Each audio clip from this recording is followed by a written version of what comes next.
আসসালামু আলাইকুম প্রিয় শিক্ষার্থী, আশা করি তোমরা ভালো আছো। তোমাদের দয়ায় আমি ভালো আছি।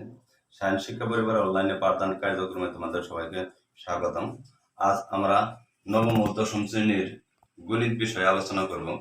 অনুশীলনী 16.1 এর 4 থেকে 7 নং পর্যন্ত আলোচনা করব। তোরাও শিক্ষার্থী, আমরা আলোচনার পর্বে চলে যাই।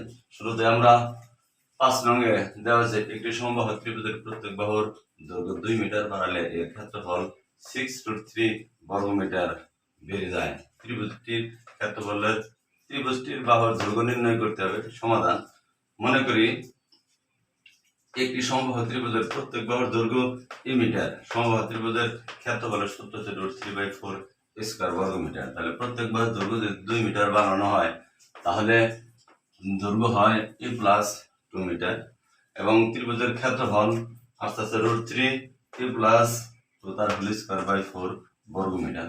তাহলে আমরা এটা বর্গের সূত্র প্রয়োগ করে পাই √3 = a square + 2ab + b square গুণ করলে আসছে স্কয়ার প্লাস 4a + 4/4 এত বর্গমিটার।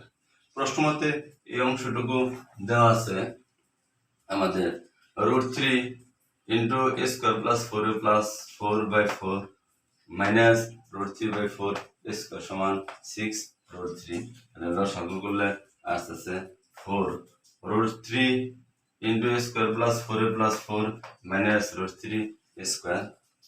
এখন আমরা √3 যদি কমন নেই তাহলে আসছে a square + 4a + 4 minus square square কাটা যায়, নিচে থাকে 4, এই পাশে থাকে 6√3।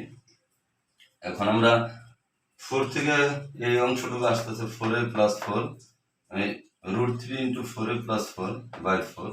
আমরা 4 যদি কমন নেই তাহলে আসতেছে √3 গুণন 4a + 1/4, 4 আর 4 কাটা যায়, √3 উভয় পক্ষকে ভাগ করলে বাদ যায়, তাহলে আসতেছে a + 1 = 6। অর্থাৎ a = 6 - 1 পক্ষান্তর করে a = 5। সুতরাং ত্রিভুজের বাহুর দৈর্ঘ্য হচ্ছে 5 মিটার। প্রিয় শিক্ষার্থী, আশা করি তোমরা অঙ্ক ভালো মতো বুঝতে পেরেছো। পরবর্তীতে তোমাদের আরো বাকি অঙ্কগুলো আলোচনা করব। আল্লাহ হাফেজ।